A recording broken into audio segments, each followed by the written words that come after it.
Muy buenas noches, espero que se encuentren muy bien. Y mira, la pila ya está funcionando, dice, me estoy muriendo. Bueno, en lo que cambia la pila, los mando a unos comerciales, pero me da mucho gusto estar con ustedes esta noche y que sigamos estudiando la palabra en este segundo mensaje sobre el rapto de la iglesia. Yo sé que el primero vas a decir, el primero no fue, bueno, fue el contexto del capítulo.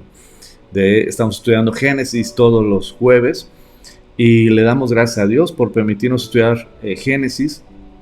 Así es que vamos al estudio de la palabra en lo que cambió la pila. ¿Qué les parece si vamos preparando nuestro corazón? Pues bueno, vamos al tema de hoy. El tema de hoy es un tema que causa como curiosidad a muchos, pero hay muchos que también hay mucha ignorancia respecto al tema. El tema es el rapto de la iglesia y es lo que precisamente vamos a estudiar esta noche. El rapto de la iglesia. En la vez pasada les hice la pregunta, ¿quiénes de ustedes han escuchado hablar sobre el rapto de la iglesia? Y varios me contestaron que sí, otros que no, otros que tienen poca información, pero la mayoría contestó que sí, ¿no? Y eso me da gusto, pero también para mí es un placer que podamos platicar de estos temas. ¿Qué es el rapto de la iglesia y por qué es tan importante conocerlo? Saber sobre el rapto de la iglesia, porque como lo hemos visto también en la iglesia, es entender que todo lo que vivimos el día de hoy es temporal. Entender que viene algo mucho mejor. Entender que todo lo que vivamos aquí tiene fecha de caducidad. Entender que tanto nos ama el Señor, que va a venir por nosotros. Hay un pasaje que para mí es muy importante en mi vida personal, y esto es el capítulo 14 de Juan. El domingo, cuando lleguemos a ese capítulo, para mí va a ser hermoso y deleitante poder compartirlo, porque es un capítulo muy, muy hermoso, el capítulo 14 del Evangelio de Juan. Y precisamente en el capítulo 14 habla de la vida eterna. Y nuestro Señor Jesucristo dice en el capítulo 14, dice, no se pongan tristes, no se acongojen, no se agüiten, creen en Dios, crean también en mí. Dice, en la casa de mi Padre muchas moradas hay para vosotros, voy pues a preparar un lugar para vosotros. Y si lo preparare, vendré otra vez y los tomaré, ¿no? Porque yo quiero que donde yo estoy, ustedes también estén. Esas palabras son increíbles. El saber que donde está Jesucristo, Él tiene un lugar para ti y para mí. Donde está Cristo Jesús, Él ha preparado una morada para nosotros. Y que Él vendrá y nos llevará a ese lugar. Dice, porque Él quiere que donde Él está, nosotros también estemos. Y eso es algo precioso, es una promesa increíble. Es una promesa increíble. Así es que aunque este cuerpo se desgaste, aunque todo lo que tú ves se desgasta y se va a acabar, tenemos una promesa en Dios eterna, preciosa. Está escondida en esa cruz. Pues no escondida, está revelada más bien en esa cruz. Y en la cruz de Cristo tenemos unos regalos increíbles. Y uno de esos regalos maravillosos es la vida eterna. Y cuando tú y yo podemos poner nuestros ojos en lo eterno y podemos vivir lo temporal de una manera muy diferente. Por eso los momentos difíciles, las aflicciones, que son comparados a la gloria venidera, como dice Pablo, ¿no? Ahora, el rapto de la iglesia es una de las promesas preciosas de nuestro Señor Jesucristo. ¿A qué se refiere el rapto de la iglesia? Se refiere precisamente a que nuestro Señor va a venir por nosotros en las nubes y nosotros nos iremos con Él, seremos arrebatados. Y hay muchas películas, muchas series, muchas videos inclusive en YouTube que hablan del rapto y el rapto y el rapto y el rapto y el rapto por todos lados. Lo que sí debemos saber es que vamos a leer la Biblia y vamos a ver lo que la Biblia dice al respecto. Pero pues ya sin más preámbulos, vamos directamente a lo que la Biblia dice. ¿Qué les parece? La palabra rapto es, dicen algunos, que no es una palabra bíblica, ¿no? No viene literalmente la palabra rapto en la Biblia. Pues sí, como tampoco viene en la Biblia la palabra, ¿cómo se llama? La Trinidad, o la Trinidad de Dios. Sin embargo, es un concepto que está sumamente claro en las Escrituras. Y así hay muchos otros conceptos que tal vez la palabra en sí no viene, pero la palabra rapto habla del arrebatamiento, como lo vamos a ver en Tesalonicenses. El apóstol Pablo usa la palabra arrebatamiento, y es la palabra, ahí la puse, es la palabra harpazo.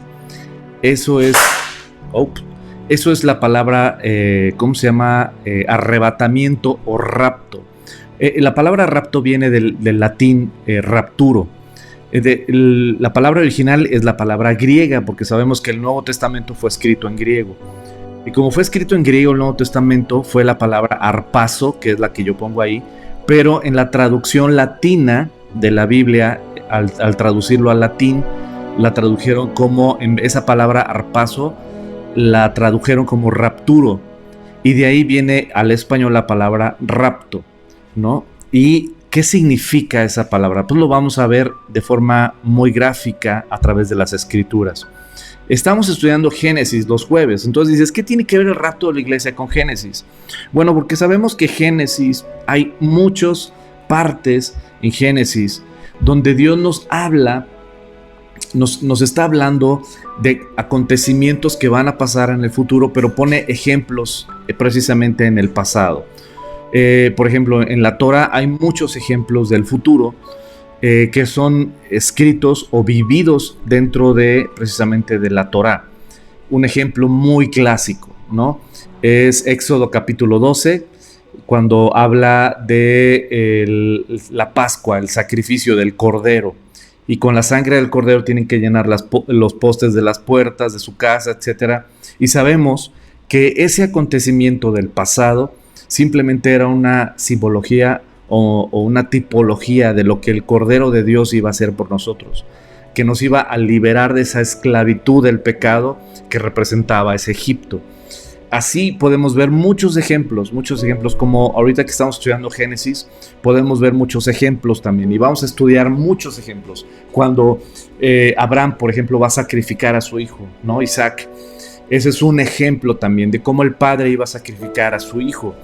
Y así puedo seguir y seguir y seguir. Las hojas de higuera, cómo Dios se las quita a Adán y a Eva cuando quieren cubrir su pecado, y Dios los cubre con pieles de animales, el primer sacrificio de un inocente muriendo por el pecado del culpable.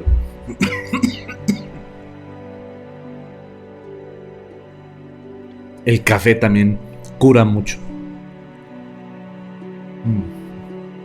Entonces, dentro de estos ejemplos que hay en el Antiguo Testamento de lo que va a pasar en el futuro, vemos este pasaje maravilloso en Génesis capítulo 5, que es el capítulo que estamos estudiando. Versículo 21 dice: vivió Enoc 65 años y engendró a Matusalén, el famosísimo Matusalén. Y caminó Enoc con Dios después de que engendró a Matusalén 300 años, y engendró hijos e hijas. Y fueron todos los días de Enoc 365 años. Caminó pues Enoc con Dios y desapareció, porque le llevó Dios. Este es un versículo muy interesante y es un versículo muy importante. ¿Por qué? Porque aquí nos da un ejemplo bíblico precisamente de lo que Dios hace y de lo que Dios va a hacer precisamente con la iglesia, como lo vamos a estudiar el día de hoy. Enoc sería como una tipología o como un símbolo de la iglesia que camina, número uno, con Dios, y los que caminan con Dios desaparecerán porque Dios se los va a llevar. Esto es una tipología, una simbología de lo que va a ser el rapto con la iglesia. Ahora, una característica de la iglesia tiene que ser que camina con Dios. Y si camina con Dios, será arrebatada, será desaparecida y la llevará a Dios. Ahora, fíjate lo que dice Hebreos capítulo 11, versículo 5 sobre Enoc. ¿Qué significa que caminó con Dios? Bueno, Hebreos 11:5 nos lo explica mejor. Por la fe. ¿Qué significa que caminó Enoc con Dios? Hebreos 11:5 dice, por la fe Enoc fue sacado de este mundo sin experimentar la muerte.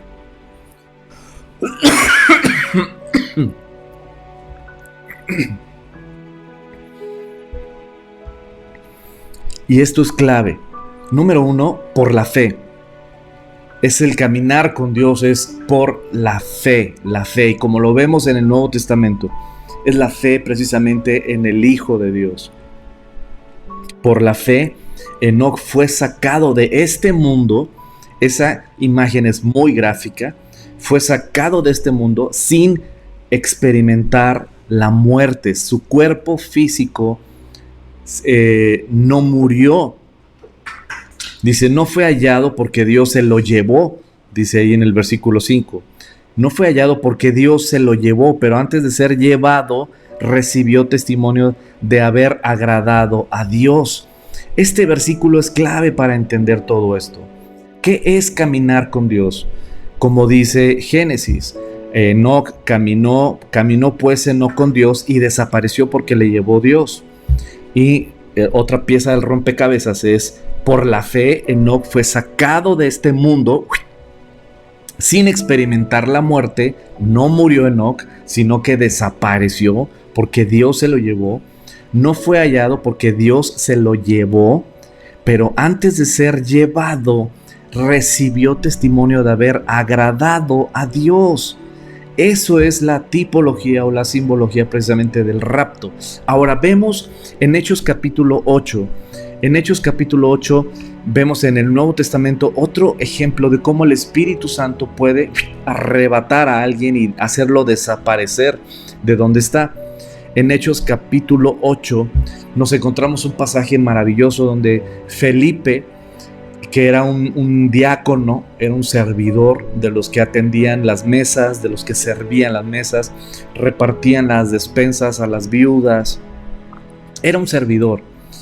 En el capítulo 8 de Hechos, Felipe está predicando el evangelio. Y está predicando, está haciendo evangelismo y está predicando a Jesucristo. Pero de repente Dios le dice, ¿sabes qué? Vete al desierto. Y eso es un ejemplo muy padre de que a veces no porque tengas mucho auge en un ministerio es donde te tienes que quedar, sino te tienes que quedar donde Dios te manda quedarte. Y tienes que ir a donde Dios te manda ir. Y él obedeció al Señor y se fue al desierto. Y en el desierto iba una caravana donde iba un etíope, un eunuco etíope. Y entonces iba a esa caravana y el Espíritu Santo le dijo a Felipe. Le dijo a Felipe, acércate a esa caravana, a esa carroza. Entonces Felipe se acerca y empieza a escuchar que el eunuco etíope estaba leyendo Isaías 53, donde habla del sacrificio de Jesucristo, ¿no? 700 años antes, una profecía sobre el sacrificio de Cristo, 700 años antes de Cristo. Entonces está leyendo Isaías 53 y Dios le dice, acércate, y él escucha que está leyendo y él le pregunta, Felipe le pregunta al eunuco, le dice, ¿sabes lo que entiendes lo que estás leyendo? Y él dijo, ¿cómo voy a entender si nadie me lo explica? Entonces lo invitó a subir a la carroza y Felipe le empieza a predicar a Jesucristo desde Isaías 53, le empieza a predicar hasta sus días, ¿no? Hasta la muerte y resurrección de Jesucristo. Y ya que él entendió el evangelio de Jesucristo y entendió el mensaje, iban pasando por unas aguas y el eunuco le dijo, oye, aquí hay agua, ¿qué impide que yo sea bautizado? Y Felipe le dijo, si crees, bien puedes ser bautizado. Y entonces él dijo, creo. Y mandó detener la carroza, mandó detener toda la caravana, bajó y se bautizó. Y cuando estaba siendo bautizado, es lo que vamos a leer. Dice Hechos capítulo 8. Entonces Felipe, comenzando desde el mismo pasaje de la Escritura, le anunció las buenas nuevas acerca de Jesús.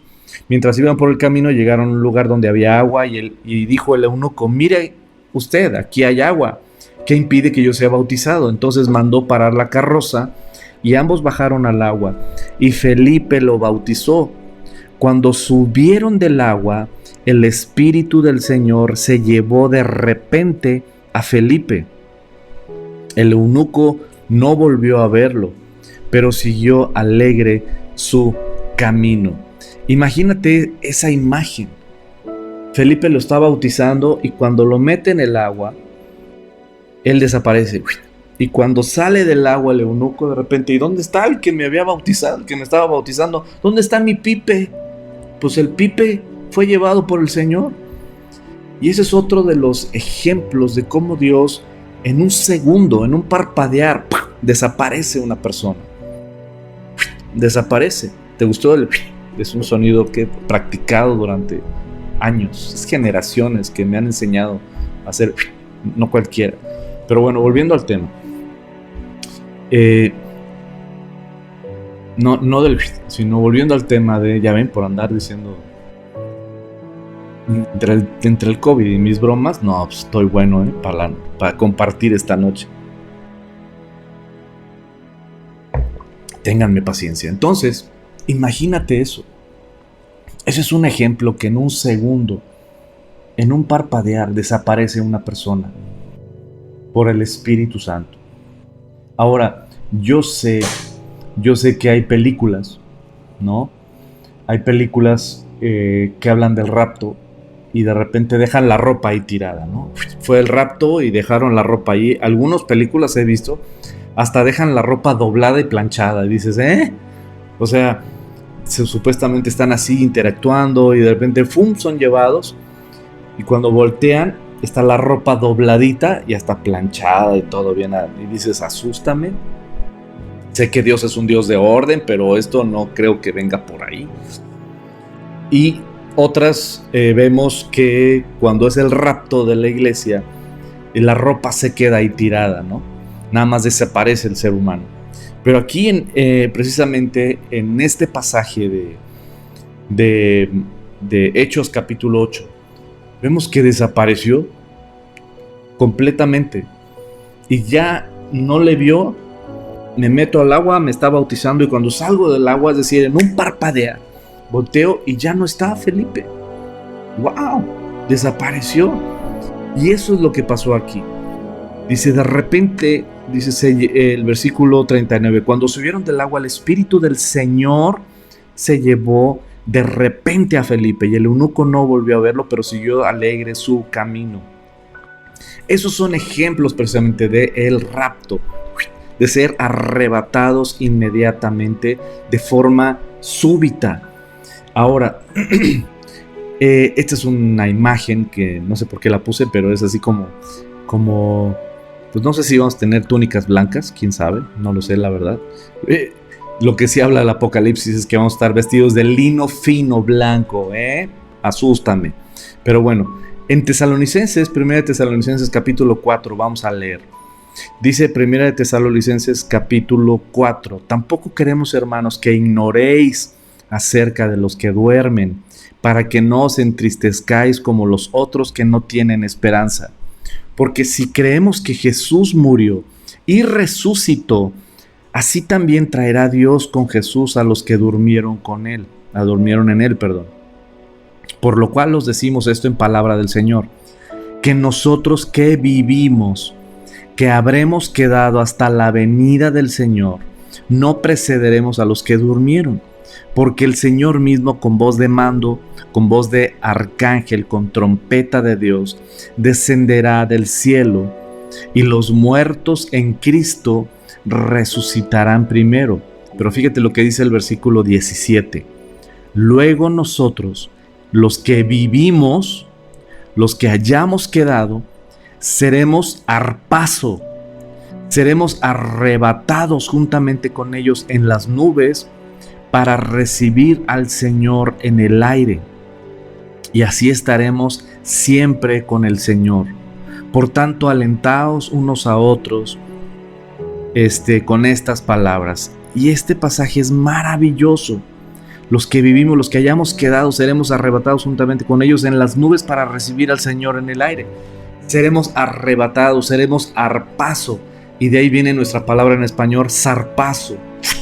O sea, de volada irnos. Estamos aquí y de repente se queda aquí solito el micrófono, la pantalla, y en la pantalla ya no hay nadie, ¿no? Ahorita estoy, ahorita ya no estoy. Algo así, pero ahí me veo. Pero bueno, así, ¿dónde está pastor? Aquí está. Nah. Ya, maduremos, ya madura. Esa es la palabra arpazo, esa es la palabra rapto, arrebatamiento, que seremos en un pestañear, como dice la Biblia, en un abrir y cerrar de ojos, en un pestañear, en un minisegundo. Seremos arrebatados juntamente con ellos en las nubes para recibir al Señor en las nubes y nos reuniremos con Jesucristo. Eso es el rapto, que estamos ahorita platicando y de repente desaparezco. Y vamos a desaparecer millones y millones y millones de personas a nivel mundial. ¿Quiénes vamos a desaparecer? Los cristianos, los católicos, los testigos de Jehová, los mormones. ¿Jesús viene por una religión? La respuesta es no. Jesús viene por su iglesia. ¿Y quién es su iglesia? Los cristianos, los evangélicos, ya me están diciendo, póngase serio, pastor. Atentamente, la niña. ¿Cómo que la niña?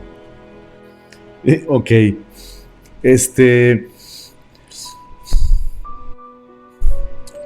¿Quién es la iglesia de Cristo? Porque Cristo va a venir por su iglesia. Cristo va a arrebatar su iglesia. En un segundo nos va a llevar a casa. Pero ¿quién es su iglesia? ¿Su iglesia es alguna religión? La respuesta es no. ¿Alguna denominación? La respuesta es no. Aunque algunas denominaciones dirán sí, solo nosotros, ¿no? No. ¿Sabes? Cristo viene por aquellos que tienen una verdadera e íntima relación con Él. ¿Quién es la iglesia? La iglesia no es una institución, no es una religión, no es un templo. La iglesia es un organismo vivo conformado por aquellos que han depositado su fe en el Hijo de Dios como su Señor, como su Salvador. Aquellos que nos hemos puesto bajo la autoridad de Cristo. Como muchas veces lo he dicho, una cosa es esa falsa doctrina de invita a Jesús. Y si tú invitas a Jesús, pues entonces Jesús es un invitado en tu vida. Y un invitado no tiene derecho sobre tu casa ni sobre tus decisiones. La clave directa y sin anestesia es: o Jesucristo es tu amo, tu Señor, o entonces Jesucristo no es tu Salvador. Porque si Él no te dirige, si Él no es tu pastor, si Él no es tu amo, el que dirige tu agenda, el que dirige tu vida, si en verdad tú y yo no estamos bajo su autoridad, entonces Él no es tu Señor. Y si Él no es tu Señor, Él no es tu pastor. Por eso lo más importante es dentro de esa intimidad y relación con Dios, cuando en verdad tienes una relación e intimidad con Dios, con su Hijo Jesucristo, en verdad cuando tienes esa relación con Jesucristo, en verdad caes a sus pies. En verdad dices: Señor, te entrego el timón de mi vida. Tú mandas, yo no. Tú eres el creador, yo no. Tú eres Dios, yo no. Tú eres mi Señor, tú eres mi Salvador. Y me pongo bajo tu autoridad y tu guianza. Esa es la gran diferencia. Cristo no es un invitado. Cristo es o el Señor de tu vida, el amo de tu vida, o no es nadie en tu vida. Porque Él no va a ser un invitado. Él no va a ser la cereza del pastel. Él no va a ser parte de tu vida. No va a ser parte de tus áreas. Bueno, está mi trabajo, está mi familia, está esto, está también Dios, no es parte de tus áreas. Él es el cimiento de tu vida, el que sostiene tu vida y el que sostiene todas las áreas de tu vida. Eso es lo que tenemos que entender, quién es Jesús. Porque Jesús solo vendrá por su iglesia. Y su iglesia somos su cuerpo. Y su cuerpo, y esto es algo muy importante, la iglesia de Cristo, ¿quiénes van a ser raptados? La iglesia de Cristo. ¿Y quién es la iglesia de Cristo? Bíblicamente, el cuerpo de Cristo. Y si entiendes el concepto del cuerpo de Cristo, y como dice la Biblia, Jesucristo es la cabeza, y si Él es la cabeza y nosotros somos el cuerpo, déjame decirte algo, mis manos se mueven. ¿Por qué? Porque mi cerebro les ordena. Y si mi cerebro les ordena que se muevan, se mueven. Ninguna de mi mano va a decir, no, yo no, pues sí, fíjate, no, yo no. O sea, pues, me voy a poner serio ya, ok. Pero ¿sabes qué? No, ya, déjame, no, ya, madura. No, pero el punto es ese. Mi cerebro, mi cabeza ordena a mi cuerpo. Si el cerebro se desconecta, todo el cuerpo se desconecta. Pero si el cerebro, si la cabeza está súper bien conectada, el cuerpo obedece. Obedece. Y ese es el punto más importante.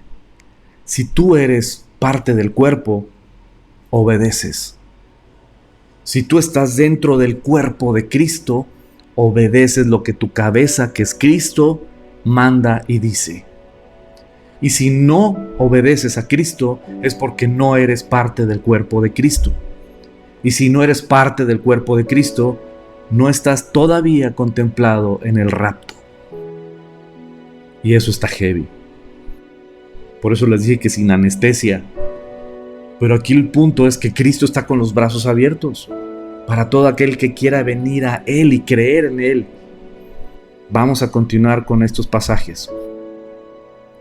Continuamos en 1 Corintios capítulo 15.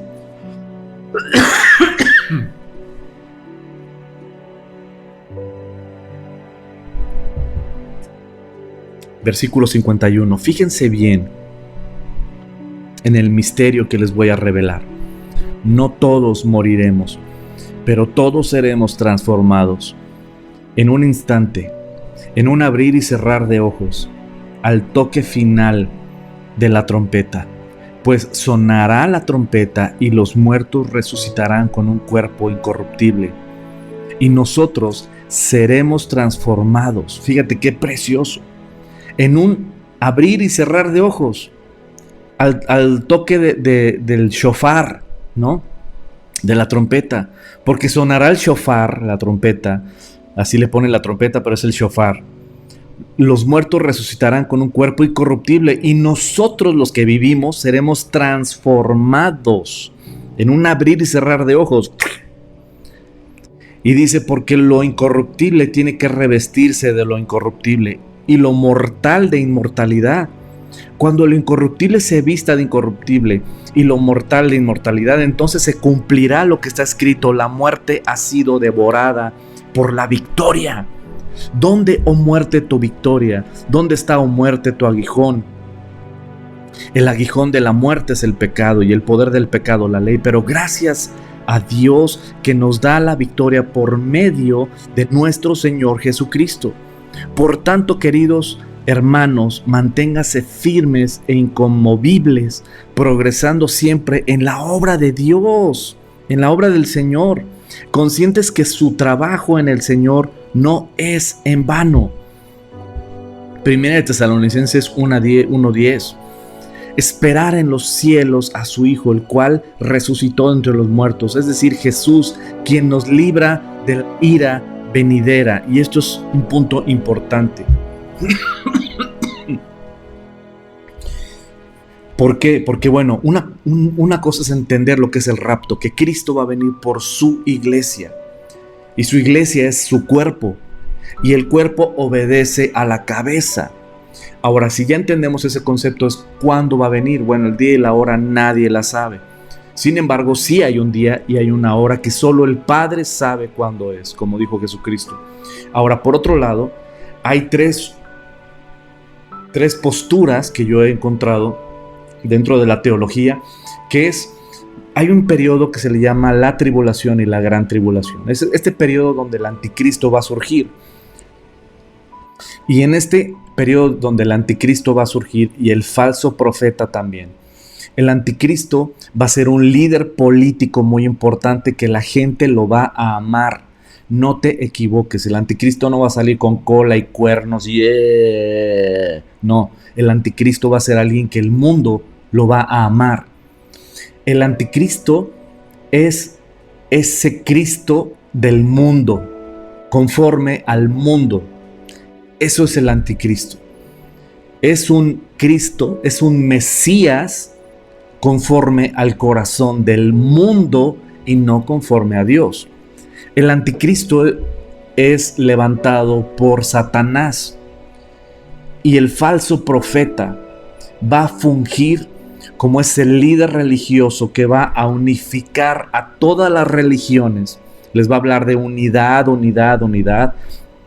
No importa que seas musulmán, que tú le alabes a Alá, no importa que tú seas hinduista y que andes detrás de Krishna y todos los cientos de dioses paganos que tienen, no importa que tú seas budista y que tengas estatuas de Buda y le sobes la panza, no importa que tú seas lo que seas, todos somos uno porque somos amor y Dios es amor, por lo tanto no vamos a poner nombres, vamos a llamarle Dios, el Dios universal. Vamos a llamarle así, el Dios universal, para que no nos separemos, sino nos unamos en una misma religión. Eso es lo que el falso profeta va a hacer según la Biblia. ¿Qué va a hacer? Quitar a Jesucristo para que no haya separaciones, como él le va a llamar, y van a llamarle el Dios universal, ¿no? Y va a unificar a las religiones y a las filosofías. Y ya que estén unificadas, las va a traer gloria al anticristo, que es este gran líder político que el mundo va a amar.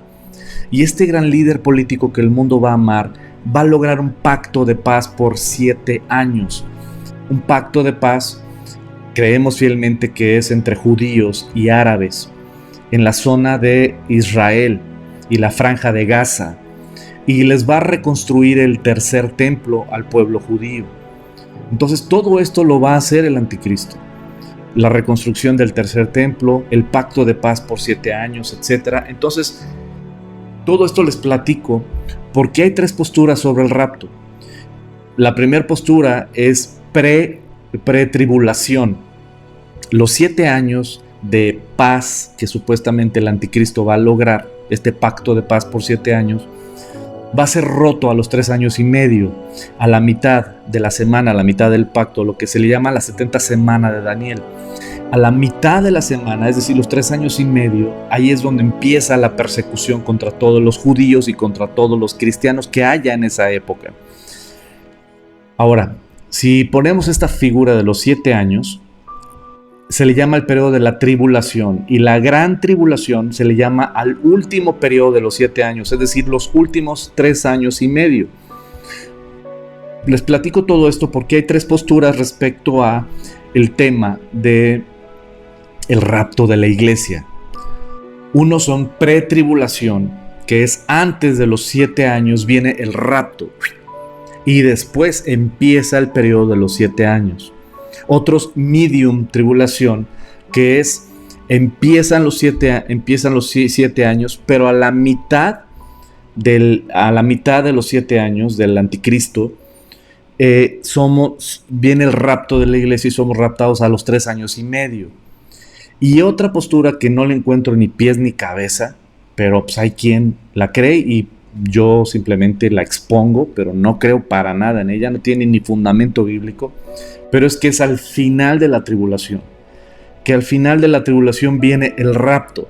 Se me hace completamente ilógico porque después habla del milenio de Jesucristo reinando con nosotros. Entonces, ¿para qué nos vamos si vamos a regresar? Porque viene la segunda venida de Cristo y empieza el milenio de Cristo reinando en la tierra. Pero bueno, el punto es que hay 3 posturas que era importante que ustedes supieran. Ahora, ¿cuál es la que yo creo fielmente? Yo creo fielmente que somos pretribulacionistas. Es decir, antes de los 7 años viene el rapto de la iglesia. Lo creo fielmente. Que nosotros no nos va a tocar ver precisamente. Yo creo que la iglesia pudiera empezar a ver que se empieza a hablar de paz, que se empieza a hablar de esto, que se empieza inclusive tal vez a empezar a construir el tercer templo, ¿no? Tal vez. Pero lo que sí estoy seguro es que somos pretribulacionistas. El rapto viene y después empiezan los 7 años y medio. Ahora, es el punto al que voy. En 1 Tesalonicenses capítulo 1, versículo 10 dice: esperar de los cielos a su Hijo, el cual resucitó de entre los muertos, es decir, a Jesús, quien nos libra de la ira venidera. Él nos va a librar de la época difícil, de la ira venidera. Y esa ira venidera se refiere al castigo de Dios sobre el mundo por su pecado. Vemos en 1 Tesalonicenses capítulo 5, dice: porque no nos ha puesto Dios para ira, sino para alcanzar salvación por medio de nuestro Señor Jesucristo, quien murió por nosotros para que ya sea que velemos o que durmamos, vivamos juntamente con Él. Por lo cual animaos unos a otros y edificaos unos a otros, así como lo hacéis. Es decir, aquí lo deja claro: porque no nos ha puesto Dios para ira, sino para alcanzar salvación por medio de nuestro Señor Jesucristo.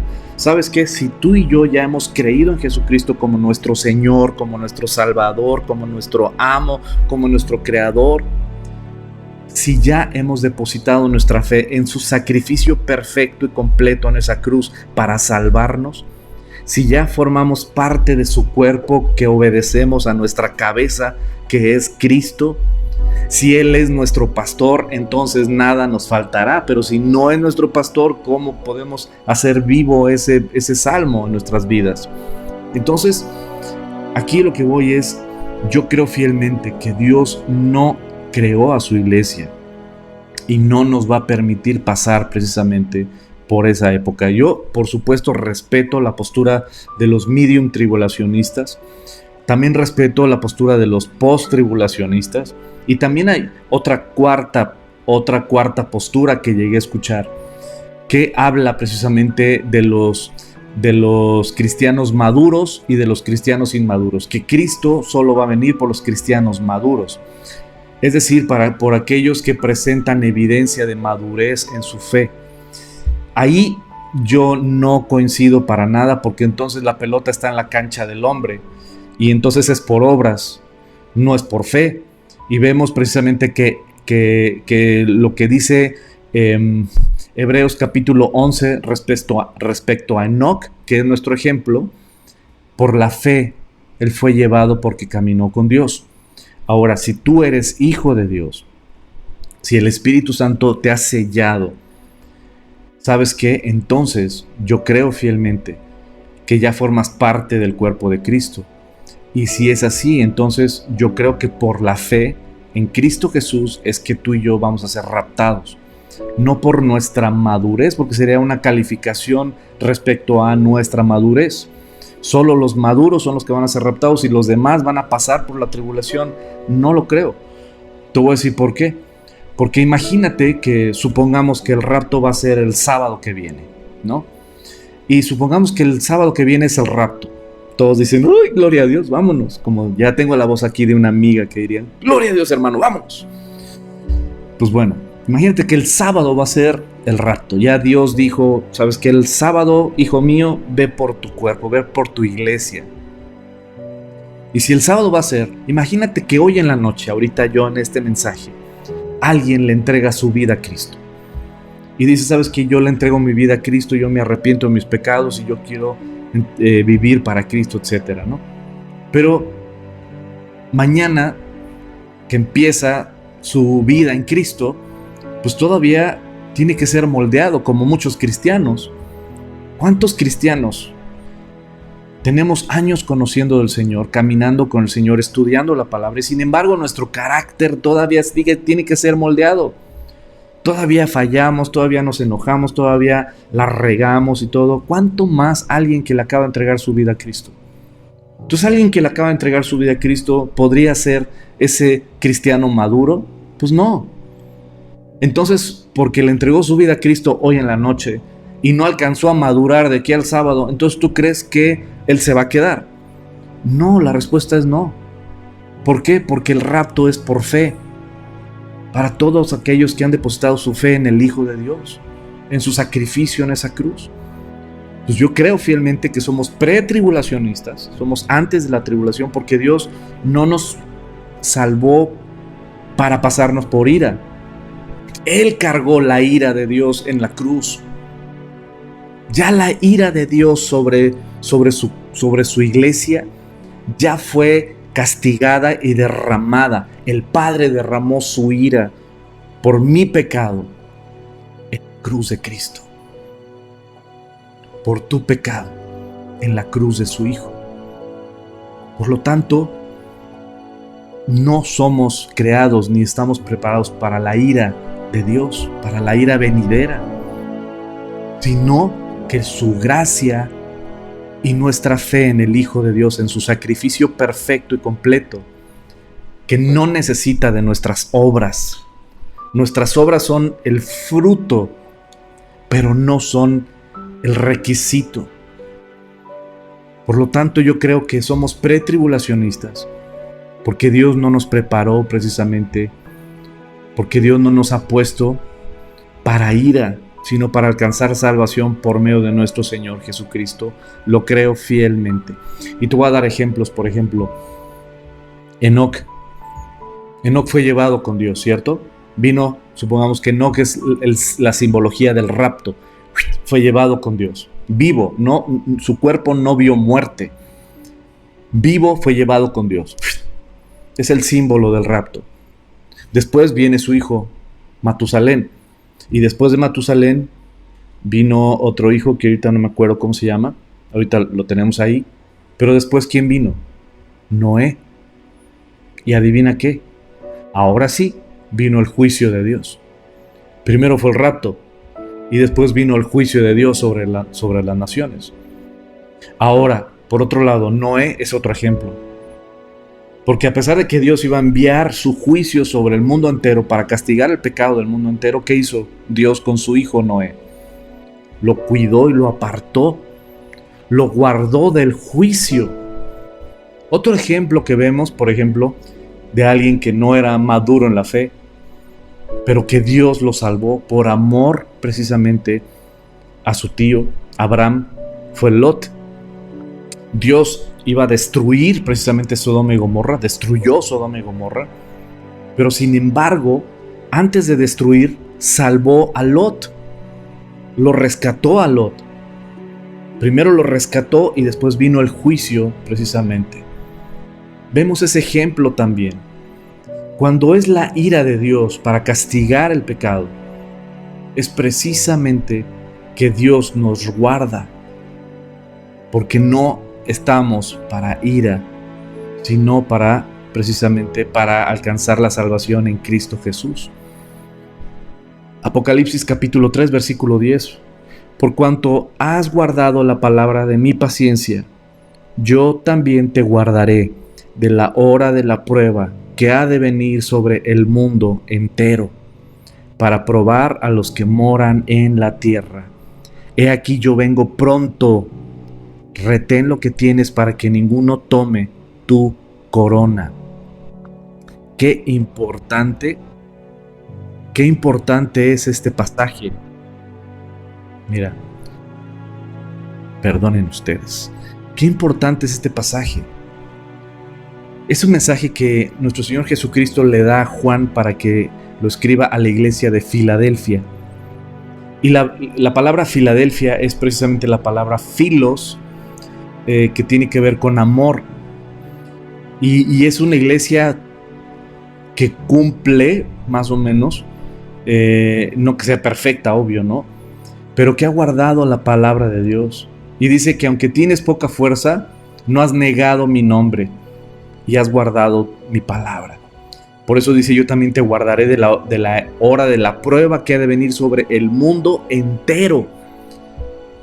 Y esto lo escribe en Apocalipsis, es decir, hablando de nuestro futuro. No habló de la época de los apóstoles, habló de nuestro futuro, que viene una hora de la prueba sobre todo el mundo, sobre el mundo entero.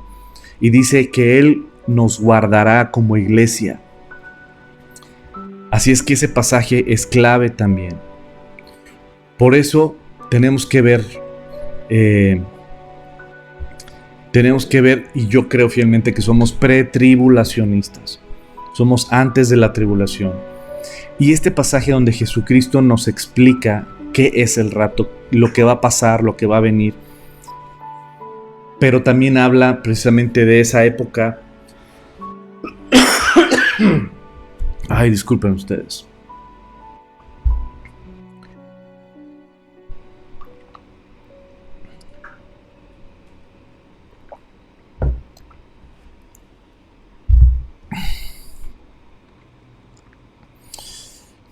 ¿En qué me quedé? Gracias por su paciencia. Precisamente habla de esa época donde dentro de la tribulación va a venir persecución. Yo creo fielmente que somos pretribulacionistas, nos lleva al Señor, pero también dentro de Mateo nos habla de nuestro Señor Jesucristo, nos habla precisamente de esa época de prueba que va a venir sobre el pueblo judío. Como les dije, a la mitad de la semana, a los 3 años y medio, el anticristo va a irse contra los judíos y contra los que se conviertan a Cristo dentro de esa época. Tal vez muchos escuchan el mensaje, tal vez muchos dicen, está padre, está wow, está interesante, wow, está así increíble y todo, pero no lo creen. Y siguen viviendo su vida a su manera. Y de repente cuando se dan cuenta, viene el rapto y se quedaron. Y es cuando se van a dar cuenta, ¿sabes qué? Dios, su palabra es verdad. Y me quedé. ¿Y ahora qué va a pasar? Entonces ya saben lo que va a pasar. Va a venir persecución, el anticristo va a surgir, el falso profeta, que es este líder religioso que va a unir a las religiones. Pues van a empezar a ver todos esos acontecimientos y se van a entregar a Cristo y van a decir, no, ya no quiero, ya sé lo que viene. Ya tengo el periódico del mañana. Ya sé lo que viene, entonces le entrego mi vida a Cristo y ahí es donde va a empezar la persecución contra todo creyente en Cristo. La Biblia va a ser prohibida, va a ser catalogada como un libro de odio, ¿no? Homofóbico, o un libro que nada más genera división en vez de unión, como el anticristo y el falso profeta van a promover una falsa unión en todos menos en Cristo, ¿no? Entonces va a ser prohibida la Biblia, va a haber persecución contra los cristianos que se conviertan en esa época, pero también contra el pueblo judío. Va a haber una persecución como nunca antes. Y todo esto lo puedes leer tú en Mateo capítulo 24. Y por cuestión del tiempo ya me quiero ir directamente al final. Mateo 25, que es algo muy importante. ¿Por qué? Porque mucha gente cree que, pues eso quién sabe cuándo, pues hace cuánto fue escrito y no ha pasado. Entonces, pues todavía falta mucho, ¿no? Como que vivamos todavía a nuestra manera, ¿no? Todavía vivamos, pues con nuestras reglas, viviendo a nuestra manera, vivamos la vida, ¿no? Y mucha gente cree que Dios tarda. Dios tarda. Y déjame decirte, no. Vamos a leer precisamente en Mateo capítulo 25. Dice, entonces el reino de los cielos, y es Jesucristo el que está hablando. El reino de los cielos será semejante a 10 vírgenes que tomando sus lámparas salieron a recibir al esposo. 5 de ellas eran prudentes y 5 insensatas. Las insensatas tomaron sus lámparas, pero no tomaron consigo aceite. Mas las prudentes tomaron aceite en sus vasijas, juntamente con sus lámparas. Tardándose el esposo, cabecearon todas y se durmieron. Y a la medianoche se oyó un clamor: ¡ahí viene el esposo! ¡Salid a recibirle! Entonces todas aquellas vírgenes que se levantaron y se arreglaron sus lámparas. Y las insensatas dijeron a las prudentes: dadnos de vuestro aceite, porque nuestras lámparas se apagan. Mas las prudentes respondieron diciendo: para que no nos falte a nosotras y a vosotras, id más bien a los que venden y comprad para vosotras mismas. Pero mientras ellas iban a comprar, vino el esposo, y las que estaban preparadas entraron con él a las bodas, y se cerró la puerta. Después vinieron también las otras vírgenes diciendo: Señor, Señor, ábrenos. Mas él respondiendo dijo: de cierto os digo que no os conozco. Velad pues, porque no sabéis ni el día ni la hora en el que el Hijo del Hombre ha de venir. Porque el reino de los cielos es como un hombre que, yéndose lejos, llamó a sus siervos y les entregó sus bienes.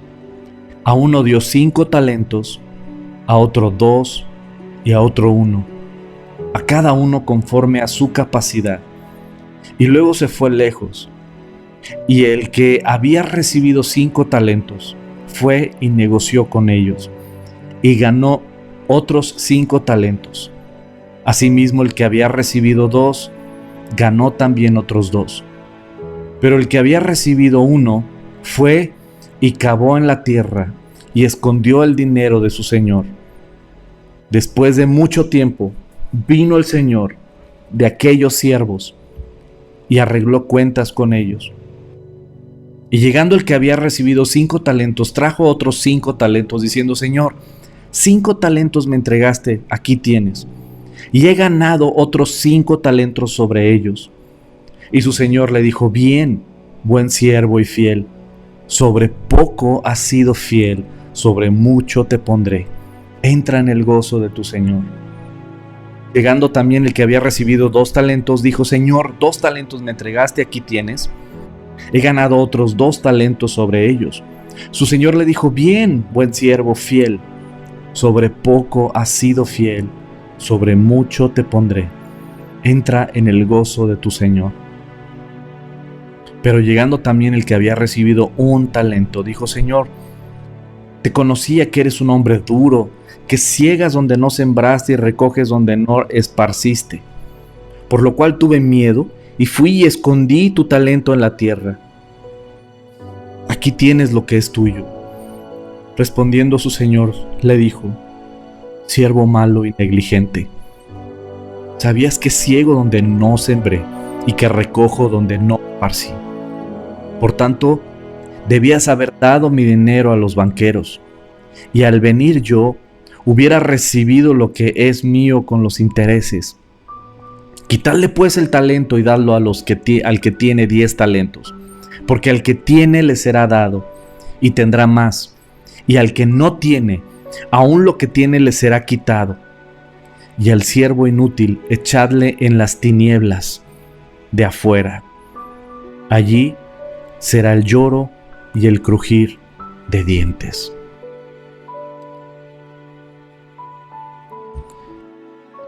Estos 2 ejemplos de Mateo capítulo 25 hablan precisamente, y es Jesucristo el que está diciendo, de aquellos que creen que Dios va a tardar y de aquellos que viven de una manera en la cual no ponen al servicio de Dios los talentos que Dios nos ha dado.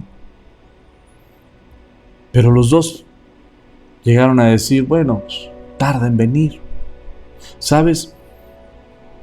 Tú y yo no sabemos el día y la hora cuando el Señor va a venir a pedirnos cuentas, porque en el segundo ejemplo de los talentos, Él es el que da todo lo que tenemos, todo lo que somos. Él nos lo da y nos va a pedir cuentas. Sí, nos va a pedir cuentas. Vivamos pues de una manera sabiendo que vamos a entregar cuentas de lo que somos y de lo que tenemos.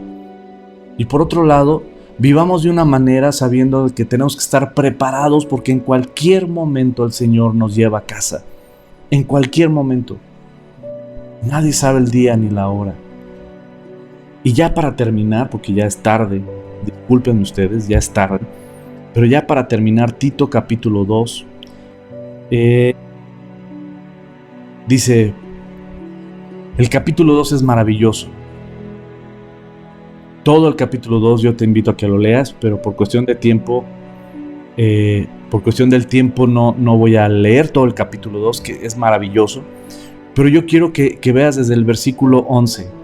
Dice, porque la gracia de Dios se ha manifestado para salvación a todos los hombres, enseñándonos que renunciando a la impiedad y a los deseos mundanos, vivamos en este siglo sobria, justa y piadosamente, aguardando la esperanza bienaventurada y la manifestación gloriosa de nuestro gran Dios y Salvador, Jesucristo, quien se dio a sí mismo por nosotros para redimirnos de toda iniquidad y purificar para sí un pueblo propio, celoso de buenas obras. Esto habla y exhorta y reprende con toda autoridad, que nadie te menosprecie, aguardando la esperanza bienaventurada y la manifestación gloriosa de nuestro gran Dios y Salvador, Jesucristo. Amigos, querida familia, qué importante es que pensemos esto. Vivamos de una manera que honre a Dios, que el sacrificio de Cristo haya valido la pena en nuestras vidas, en nuestra forma de actuar, de pensar, de contestar, de reaccionar, de vivir. Que nuestras vidas traigan gloria a su nombre. Que nuestro matrimonio traiga gloria a su nombre. Que nuestra relación entre padres e hijos traiga gloria a su nombre. Que nuestra manera de administrar nuestras finanzas traiga gloria a su nombre. Que nuestra manera de administrar el tiempo, que es lo más valioso que Dios nos ha dado, porque ese ya no se puede recuperar jamás, que traiga gloria a su nombre. Que nuestras vidas valgan la pena para aquel que lo entregó todo por nosotros. Y eso es el fin de este mensaje. Sí va a haber un rapto. Yo creo que es antes de la tribulación. ¿Y sabes qué? El rapto va a ser porque Cristo va a venir por su iglesia. Cristo va a venir por sus ovejas, y sus ovejas oyen su voz y le siguen. Y dice que nadie nos puede arrebatar de su mano. ¿Sabes? Si tú no eres su oveja, si tú no lo obedeces, y Él no es tu cabeza porque tú vives independiente a Él, yo te invito a que le entregues tu vida a Cristo hoy, ahorita. Entrégale tu vida a Cristo. Y antes de terminando más bien la oración, les voy a dar el anuncio que es muy importante, terminando esta oración. Pero yo te quiero invitar a ti, a que si tú has vivido a tu manera, que si tú sabes que si hoy viniera Cristo por su iglesia, no te irías, te quedarías porque has vivido apartado o apartada de Él, porque has vivido a tu manera. Porque como les dije, un cuerpo obedece a su cabeza, y dice que la iglesia es el cuerpo y Cristo es la cabeza.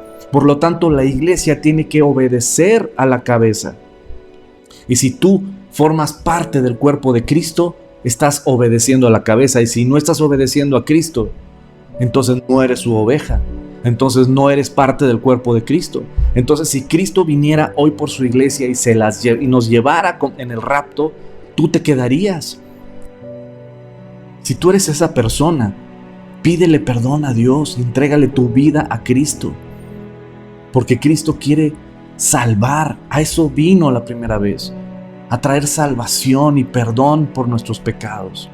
No importa lo que hayas hecho, no importa cómo hayas vivido. Él vino a salvarte, a perdonarte y a darte una nueva oportunidad. Ahorita, hoy, ¿qué importan los que están a tu lado? Muchas veces le damos más importancia y nos da vergüenza enfrente de la gente reconocer nuestro pecado y pedirle perdón a Dios. ¿Cómo es posible que nos podamos avergonzar de arrepentirnos de nuestro pecado y pedirle perdón a Dios, pero no nos avergonzamos de pecar enfrente de la gente, en una parranda, contando chistes, en una borrachera, invitando esto o haciendo tontería y media? ¿No nos da vergüenza pecar enfrente de la gente? Pero sí nos da vergüenza pedirle perdón a Dios y arrepentirnos y entregarle nuestra vida públicamente. No está chido eso. No es lo correcto. No te avergüences de Jesucristo, ni de entregarle tu vida. Avergüénzate de estar caminando lejos de Él. Y si tú esta noche sabes que si viniera el Señor por su iglesia, tú te quedarías, entonces pídele perdón. Pídele perdón.